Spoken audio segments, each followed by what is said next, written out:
I would like to introduce our first speaker for the day, Dr. Thomas Fasy, Associate Professor of Pathology at the Mount Sinai School of Medicine, who traveled to Iraq twice in 2003 and met with Professor Alim Yaqub, the Iraqi epidemiologist investigating childhood cancer and birth defects in southern Iraq.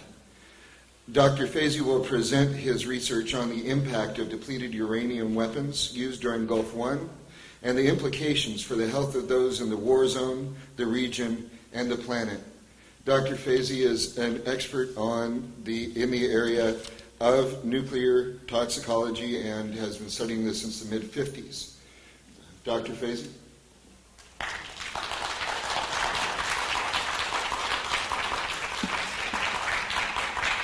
Thank you, Malcolm. Good morning.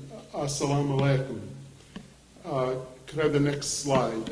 It's a pleasure to participate in this conference, and I want to thank all the organizers for the invitation. Could you show the next slide? I've always been impressed by this painting, I think by a French-Canadian painter, Michel Granger. And it reminds me of a quotation of Buckminster Fuller, who said, on spaceship Earth, there are no passengers. Everyone is crew. And I think increasingly we're recognizing the important role that we need to play as citizens and as informed citizens. And in particularly at this time, to use actually an Iraqi metaphor, at this time when our national leaders cannot read the handwriting on the wall. Of course, that refers back to an incident that supposedly happened in Nebuchadnezzar's temple in Babylon. And Babylon, if there were no checkpoints, it would be an hour-and-a-half drive south of Baghdad. But the handwriting on the wall was quite ominous, and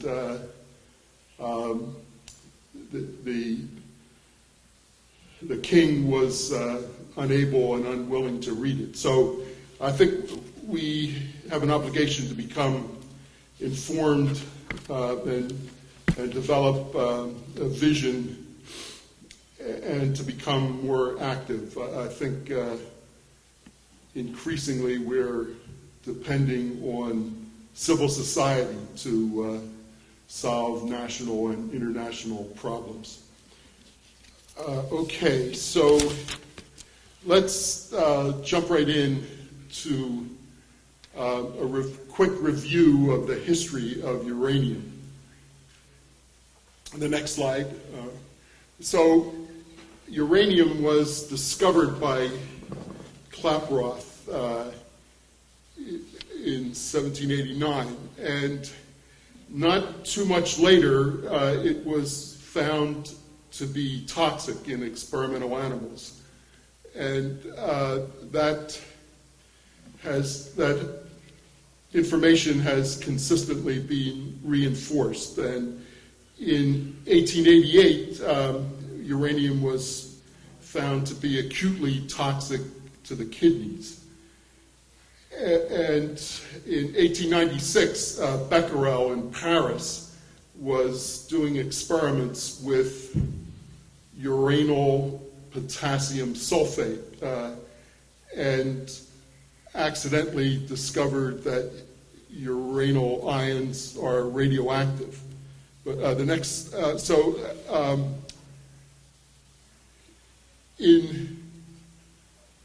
in the very beginning of the Manhattan Project, a feasibility panel was commissioned to determine whether or not it would be feasible to build a uranium-235 fission bomb in time to influence the outcome of the war.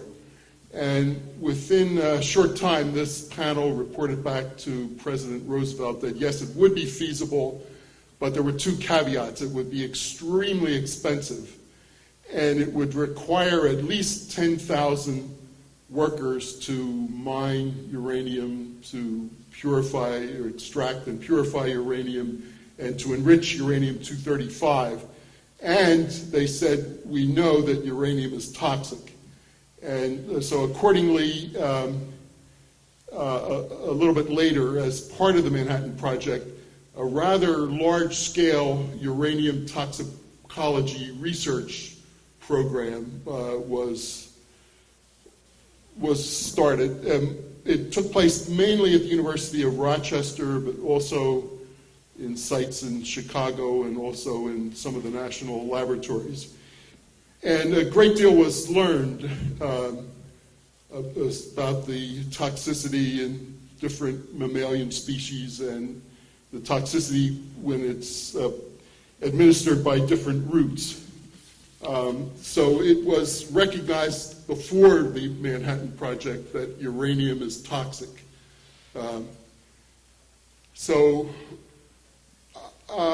In the film, which I thought was very interesting and informative, but I think there was a statement that said surreptitiously in the 1970s, 1980s, there was research began in uranium weapons. But it actually began much earlier, at least by 1958. There was a company west of Albany, New York, Lead Technologies, that received a contract to make uranium bullets. And that company made uranium weapons for 23 years before they were closed down by the state of New York because of extensive contamination in the plant and the immediate vicinity. So the DU weapons actually have a long history, and we tend to think of where are the sites that are contaminated with depleted uranium. Yes, there's Kosovo, Bosnia, Serbia, Iraq, and various other places. But there are quite a few. There are at least dozens of places in the United States that are contaminated with uranium oxide dust from depleted uranium weapons. And in a few cases, like Albany, the contamination is long-standing. Okay, let's just quickly look at the next slide, which is a picture of Becquerel. So at the time he discovered radioactivity using a uranium compound, uranium was well recognized to be toxic, to be chemically toxic. The next slide, please. So this is a simple summary slide of the multifaceted nature of uranium toxicity. It's well recognized to be a kidney toxin, and also it was well established during the Manhattan Project that uranium is a neurotoxin, and it's also recognized to be a carcinogen, a mutagen, an agent that can cause DNA damage and gene mutations. And it is established in experimental animals to be a teratogen, an inducer of birth defects. And also it is a modulator of the immune system. It switches the immune system to favor allergic responses and autoimmune responses. And in several ways these toxicities may interact. But the next slide there, it is sometimes implied that all of the toxicity of uranium is mediated by radiation, but that certainly isn't true. And in fact, all of the early onset acute manifestations of uranium toxicity, and especially toxicity to the kidney, is chemically mediated. It's the heavy metal effects of uranium. Okay, let's move to the next slide.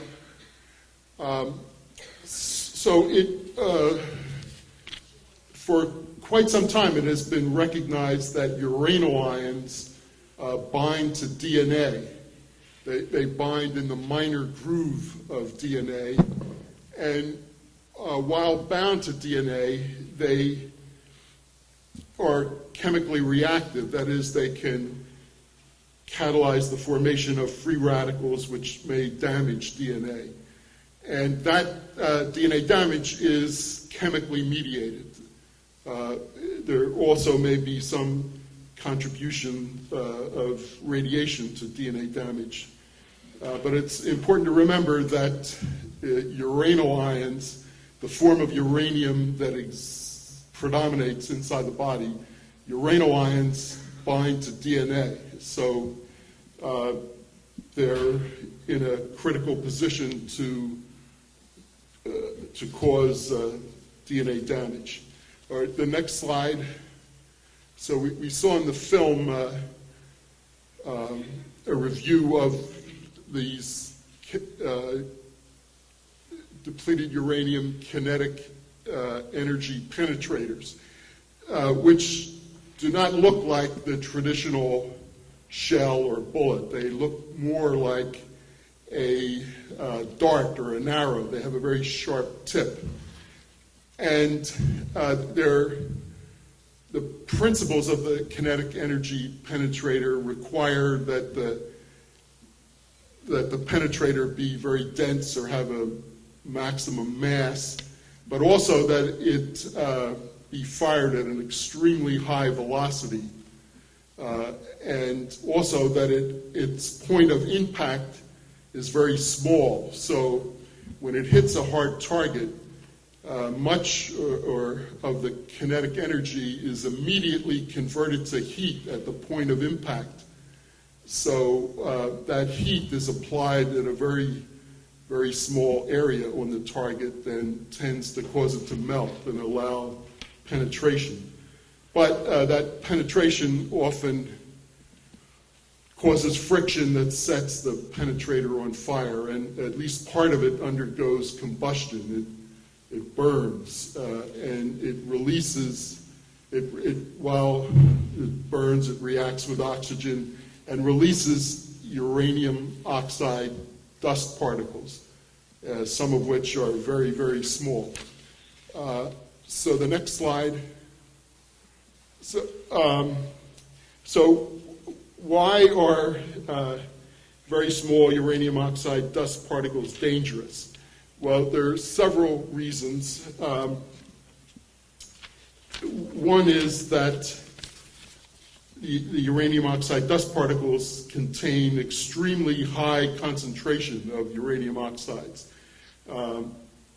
It's probably at least 50%. There are other things mixed in, nickel and iron and metals from the target, but it has an extremely high concentration of uranium oxide, and we're never exposed to such high concentrations normally in the environment. And many of these dust particles are very, very small, and some smaller than a micron in diameter. Therefore, they are readily inhaled into and retained by the lungs. So the next slide. So compared to the uranium naturally present in the environment, DU dust particles contain uranium that's vastly more bioavailable and more readily internalized by inhalation. The next slide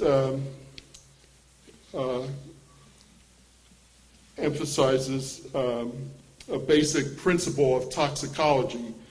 In toxicology, obviously, the higher doses of a toxic substance cause more injury than lower doses, but the route of exposure to a toxic substance is critically important to determining the extent of injury. And an obvious example would be that an intravenous exposure to a toxic substance would cause more injury than, let's say, application to the sole of one's foot.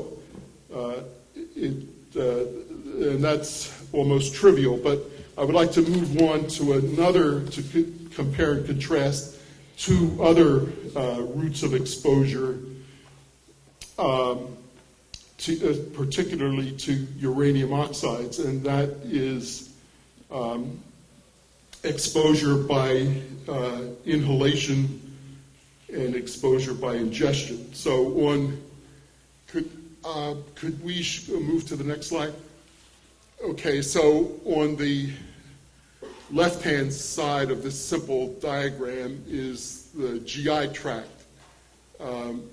And the GI tract, and on the upper right-hand side is a simplified diagram of the lung. So these two routes differ in important ways. The GI tract, has a beginning and an end. So what enters, into the mouth after 2 or 3 days passes through out the anus, and the GI tract is largely impermeable to uranium, and especially to poorly soluble uranium compounds like uranium oxides.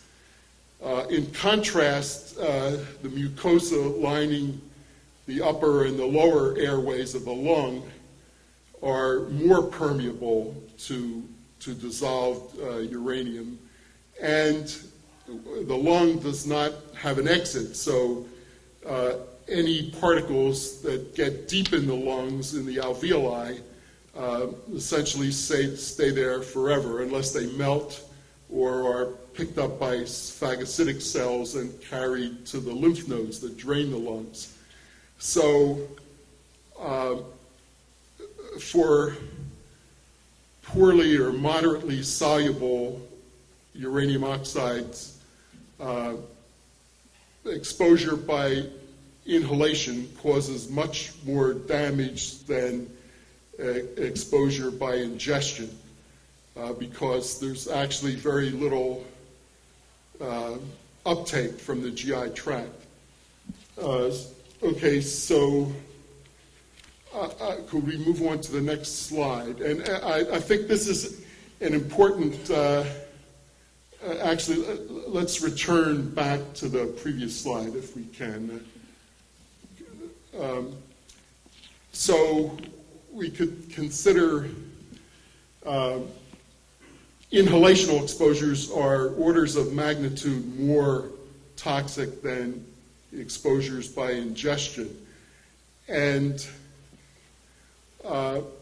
if uranium oxides particles in the environment were converted to a form that couldn't enter the lung, they would be much less toxic.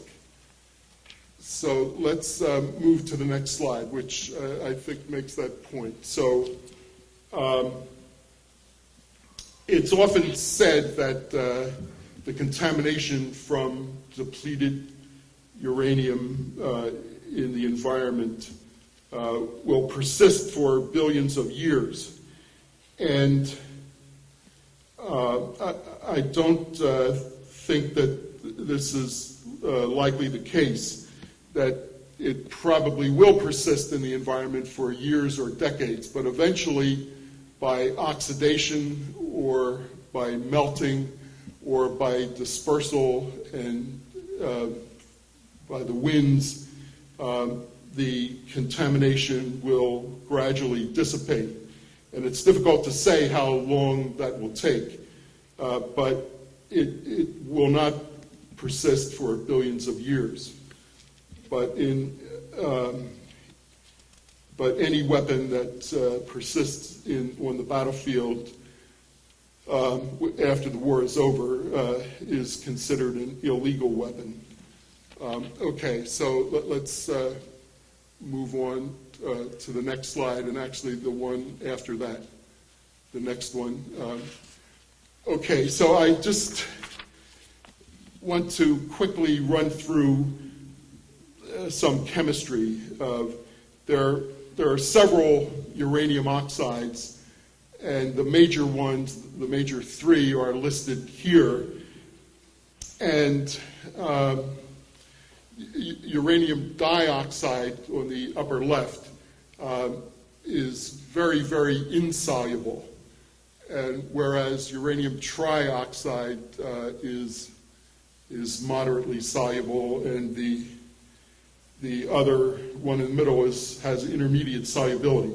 So let's just look at the next slide to look at the fate of these different uranium oxide particles that differ on the basis of their solubility. So on the upper left, the uranium dioxide enters the lung, and it just really isn't able to melt in lung fluids. It persists, but gradually it's carried to the lymph nodes that drain the lungs, and after months or years, it tends to concentrate in those lymph nodes.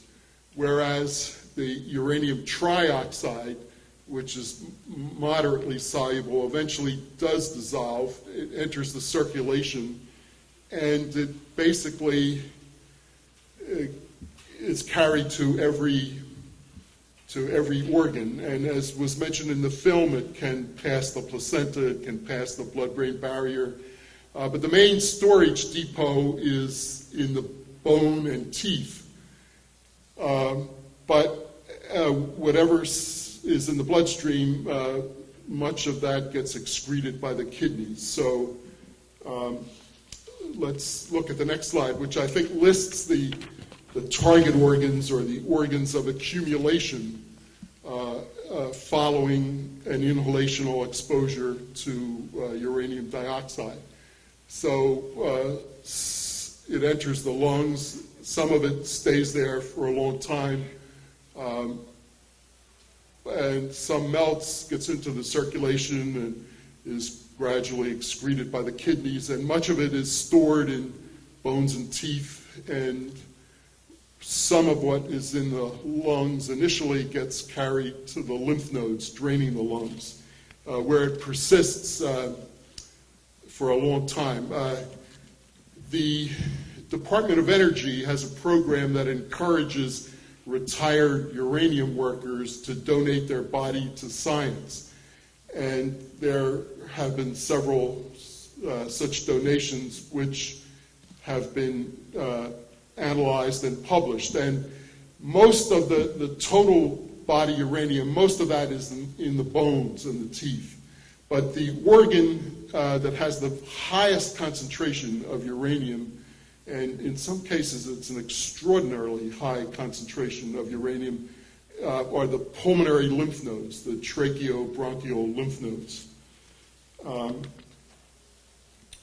Okay, so let's move on to the next slide. So this, again, is a review of the areas or the main toxicities of uranium.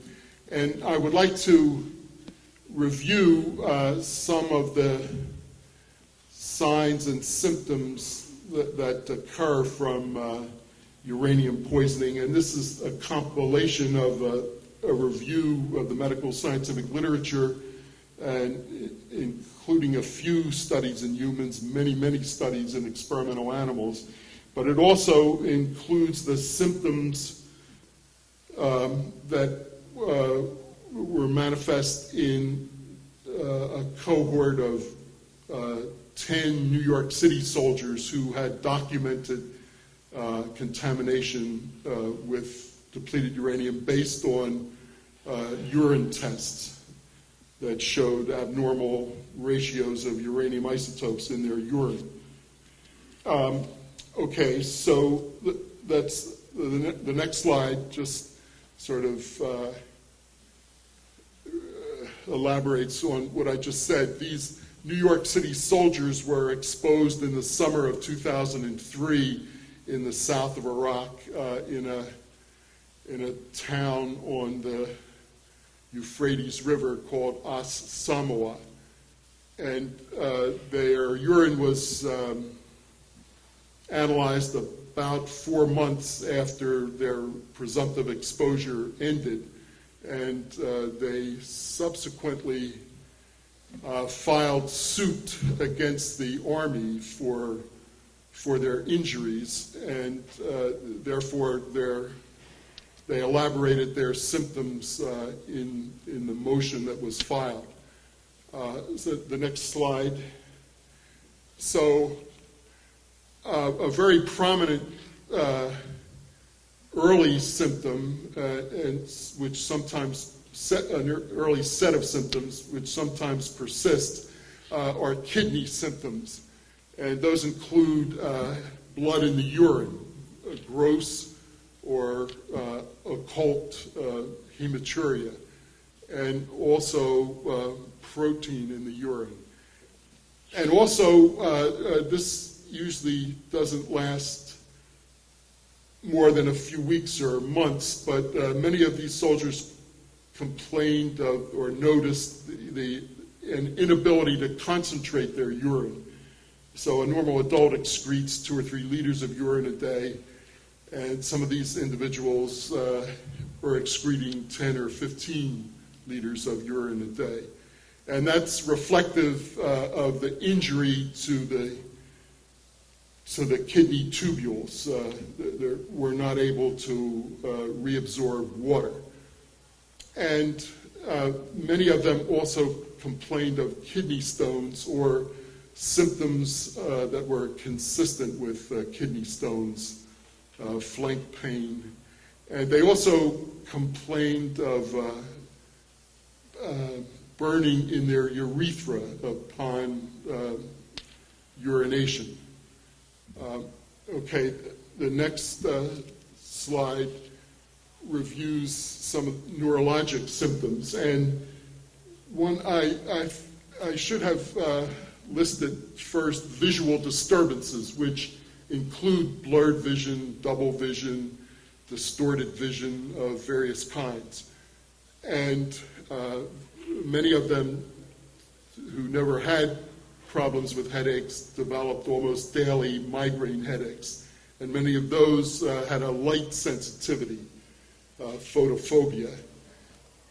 And many of them had various cognitive difficulties, short-term memory loss and difficulty concentrating, and several complained of erectile dysfunction, which I would consider to be a manifestation of injury to the autonomic nervous system. And many of them complained of numbness, and also some complained of dizziness. And I just, as a perspective, during the Manhattan Project in the mid-1940s, rabbits, which are more sensitive than most species to uranium, when they were dosed with uranium, mainly to find, what was the lethal dose, or what was the LD50 that would kill half the animals that received that dose. It was noticed that some of the rabbits developed spasticity in their hind legs, which in some cases went on to paralysis. Some of the rabbits developed convulsions, seizures, and some of them showed loss of balance, etc. So the neurotoxicity of uranium has been recognized for, at least 6 decades. The next slide.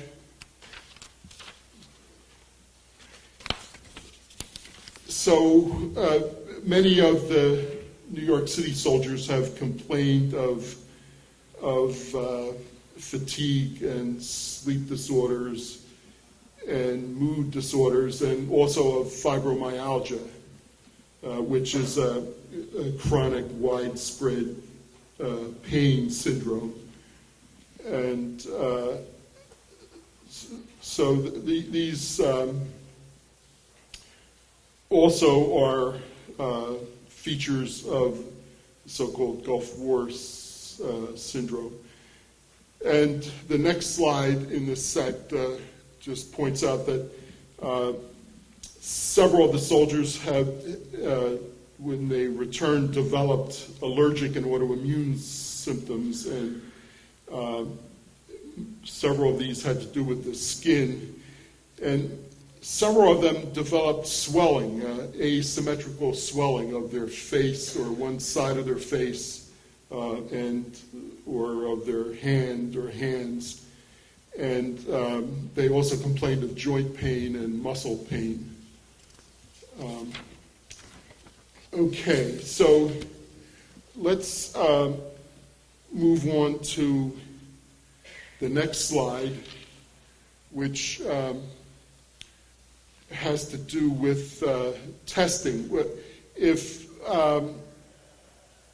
If the uranium weapons were not made of depleted uranium, but were simply made of natural uranium, they would be just as toxic, or at least just as chemically toxic.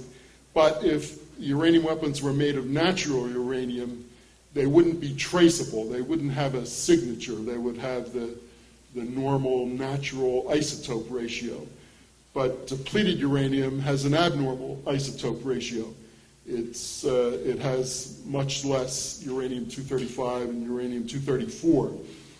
And so it is possible with modern technology, and specifically with mass spectroscopy, to detect the presence of 1% depleted uranium in the urine of someone who's has a mixture of 99% natural uranium, 1% depleted uranium. It's possible to say with certainty that there's an abnormal isotope ratio. There's some depleted uranium in this sample.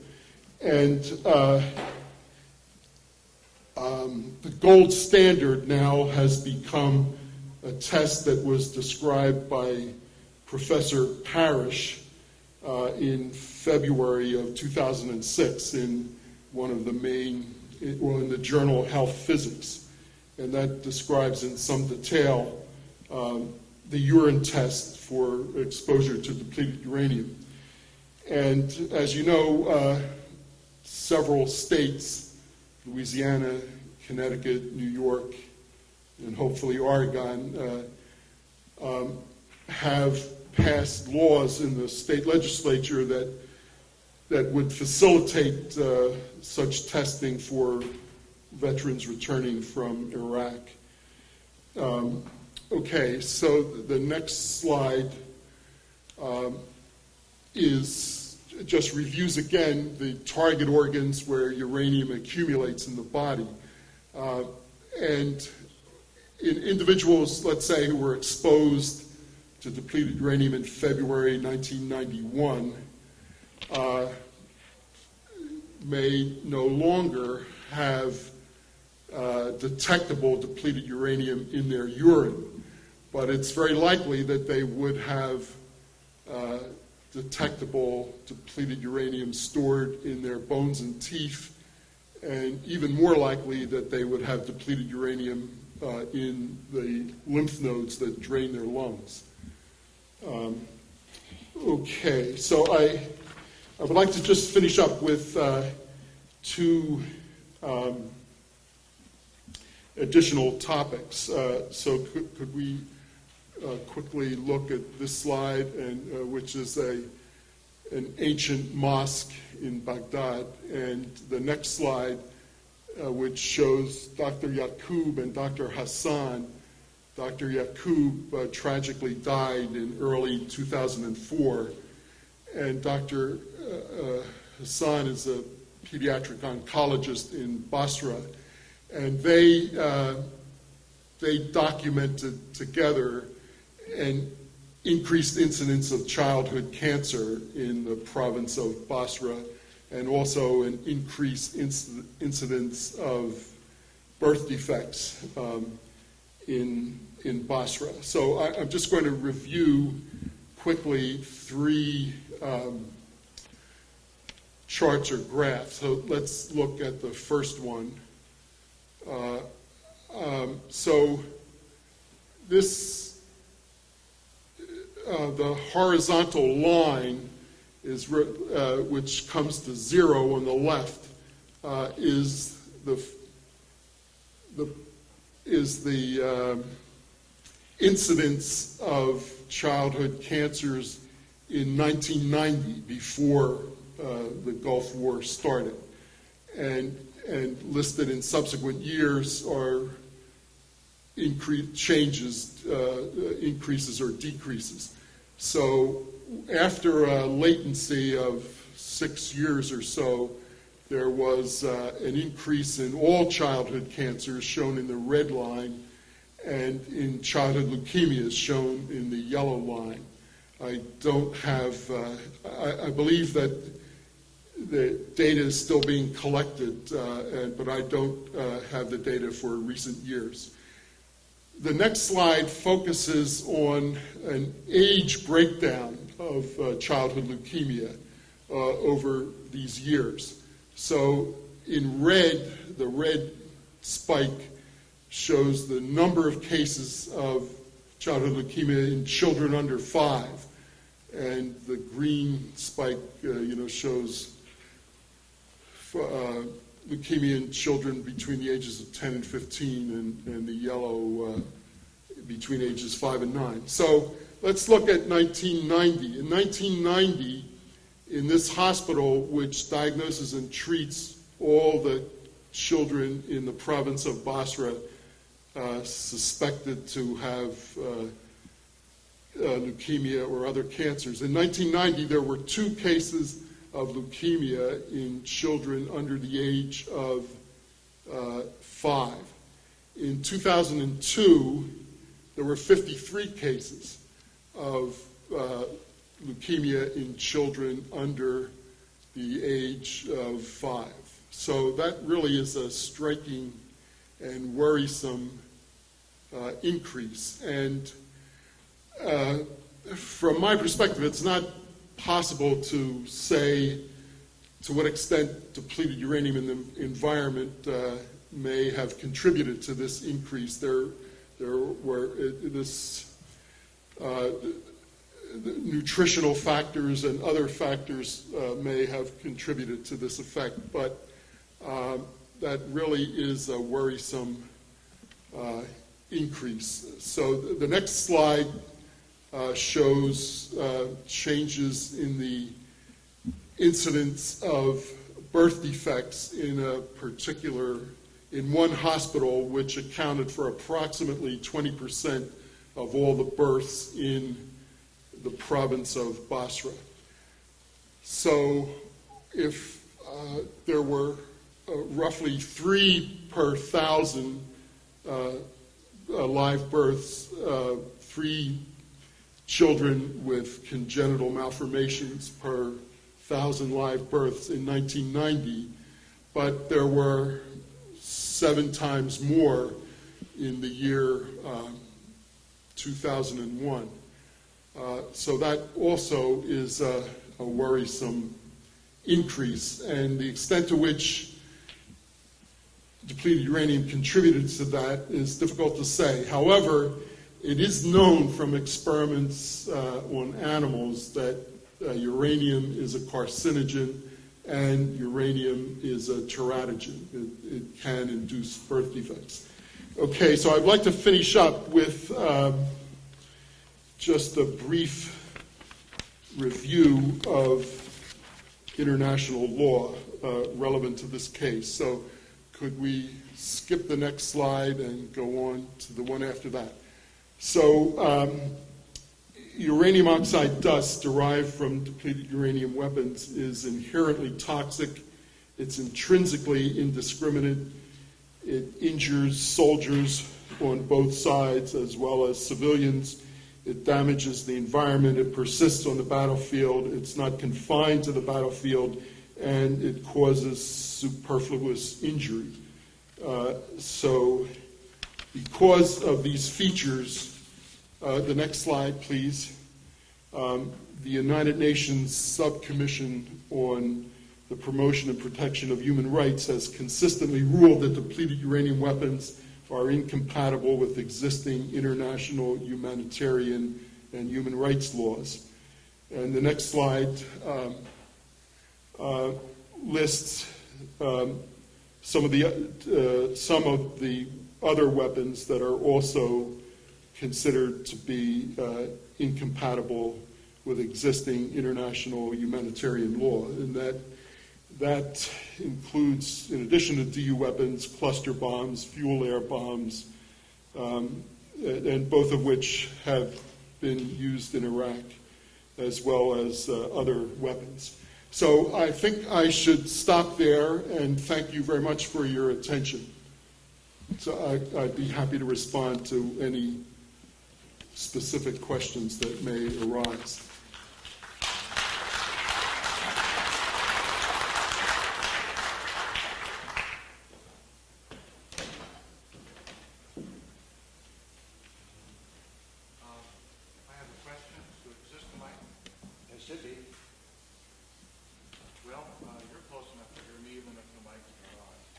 Are you familiar with Dr. Busby's work that discovered that the radiation from the Gulf War was...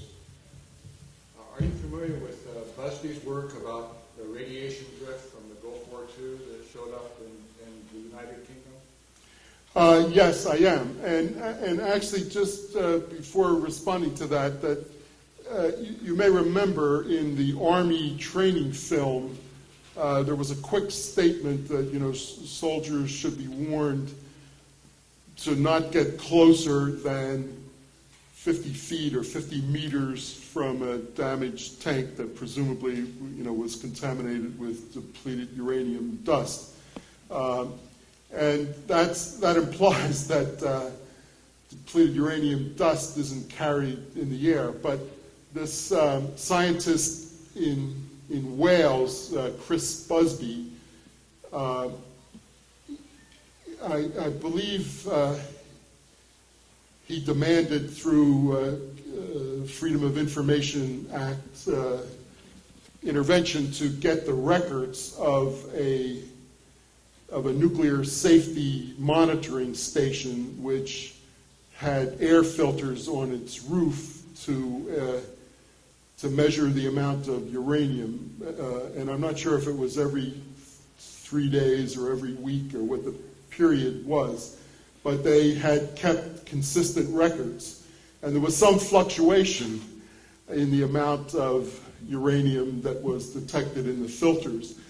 But within, I think within 10 or 15 days after the beginning of shock and awe, there was an 8-fold increase in the amount of uranium that was detected in the air filters of this one monitoring station.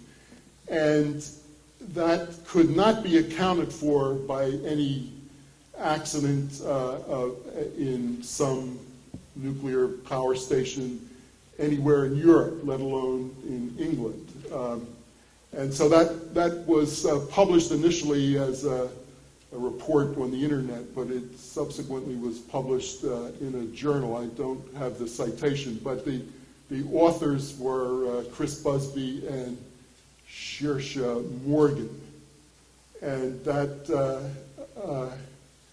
but I think that really makes the point that although uranium oxide dust particles may be 10 or 11 times more dense than water. When they're very, very small, the gravitational force that's pulling them to the Earth is very, very weak, and they can be buoyed up by the viscous forces of the air and carried by the winds, and they may disperse considerable distances. So that's what I remember of the report of Chris Busby and Saoirse Morgan. My name is Mike Hasty. I'm a member of Veterans for Peace, was a medic in Vietnam. I have a question on all the research that you've done and the statistics and the data, the tremendous amount of work you've done in reference to Gulf War I. What is your crystal ball telling us about what's currently happening in the Middle East now, especially in Iraq, with the use of depleted uranium and so on and so forth?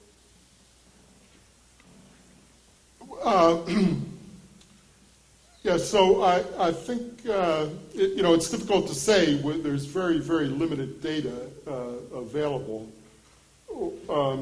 Although I was told by some Iraqi physicians that they are seeing an increased frequency in kidney stones, and although they are trying to establish better cancer registries, it does seem that there are increases in several kinds of cancer. And so it is difficult to project the extent of the damage that may be caused by depleted uranium, but it's likely to cause many negative health effects. Dr. Fasy, one more question? Yes? Yeah. Yes, my name is Ken Schwilk. I'm a member of the Veterans for Peace chapter in Olympia, Washington, Chapter 109. First of all, Dr. Fasy, you've talked about the New York vets who came back and what they've been experiencing. Why aren't we seeing more of this kind of situation occurring in other parts of the country? I guess I don't quite understand what's happening there. It's just that no tests are being done, or what? How do you assess that situation? Yeah, the test that they had was paid for by the New York Daily News, which is hardly a radical newspaper, but and I periodically get emails or phone calls from veterans who had returned from Iraq, and a few quite recently, and that when they tell me their symptoms, I said to two of them that, I'm 99% certain you're suffering from uranium poisoning, and you could, if your exposure ended recently, you could take this test and pay $1,000 for it. But if you want to use it for litigation purposes, fine. But I think there's no question in my mind that you have uranium poisoning from the symptoms that you have told me. And but I think it is important to have more cases documented, by a sensitive test for clarification and for litigation purposes.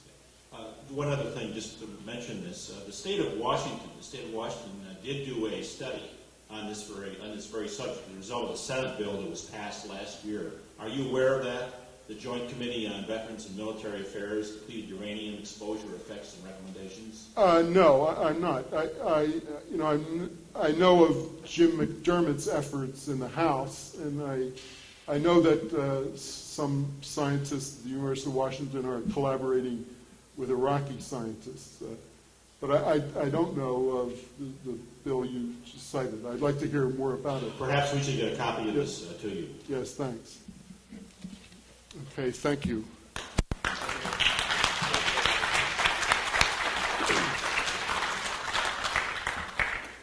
Speaking of as a Gulf War veteran who recognized himself a lot in that lecture, I want to thank you, Dr. Fasy, for the work that you've done for me and for the Iraqi people and for science.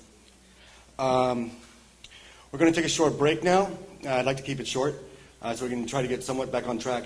After the break, when you hear the music, please come back in to listen to the words of Dennis Kine, another Gulf War veteran who is very knowledgeable on this issue. And again, thank you, Dr. Fasy.